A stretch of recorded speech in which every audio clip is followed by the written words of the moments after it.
A year on from a $1 million investment in forestry, the Bay of Plenty village of Minginui is showing seeds of promise. But the number of jobs initially promised is now being described as aspirational.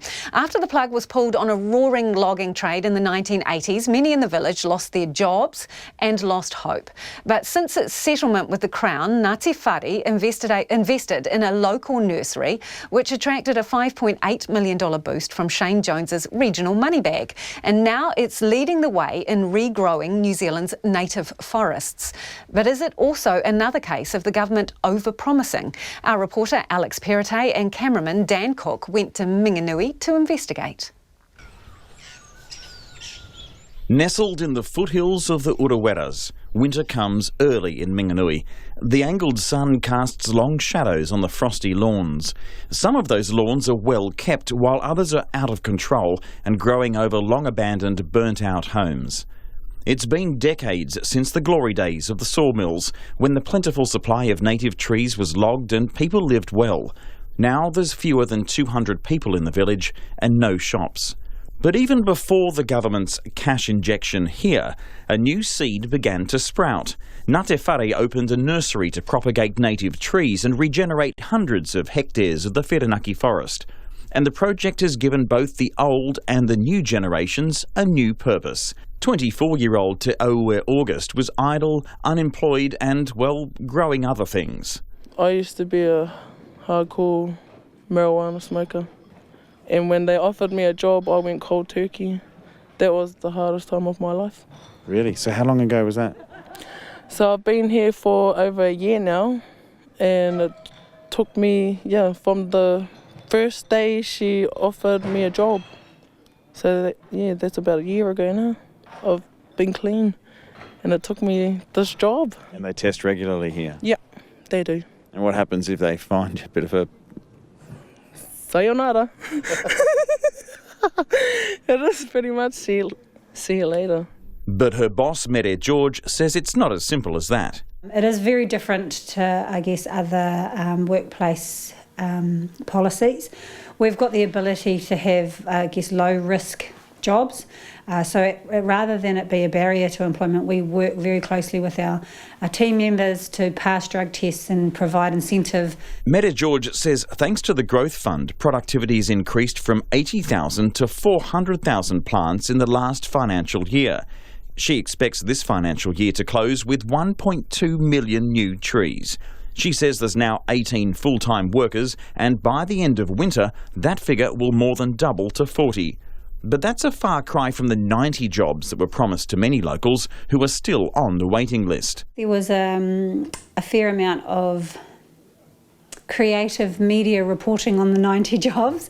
So we intend to have 90 jobs, but the timescale was within a much longer period. But that number, 90, isn't a media creation. It's from Shane Jones himself in last year's press release spruiking his investment in the nursery.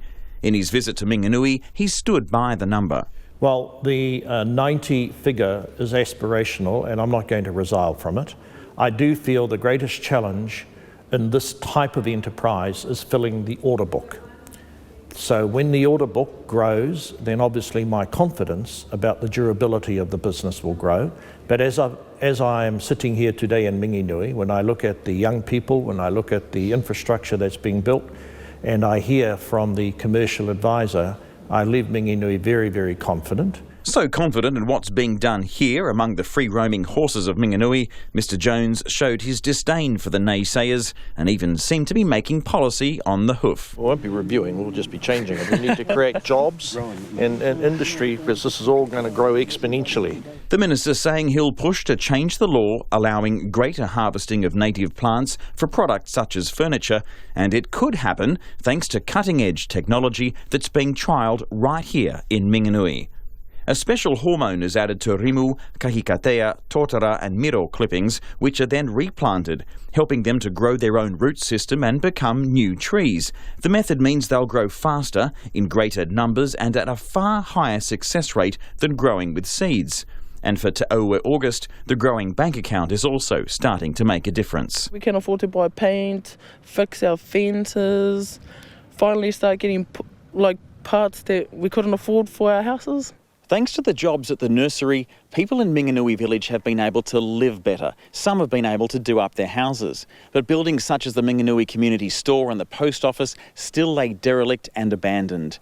Now, the Minginui Village Incorporated Society, pretty much the local council here, has been in a lengthy conversation with the landowners, Ngāti Whare, to do something about these buildings, either knock them down, reinvest, or even give the locals the power to occupy them and do something about them themselves. It's become a lengthy, protracted legal conversation, and until something's done about them, these buildings still send the message the Minginui village is the village time forgot.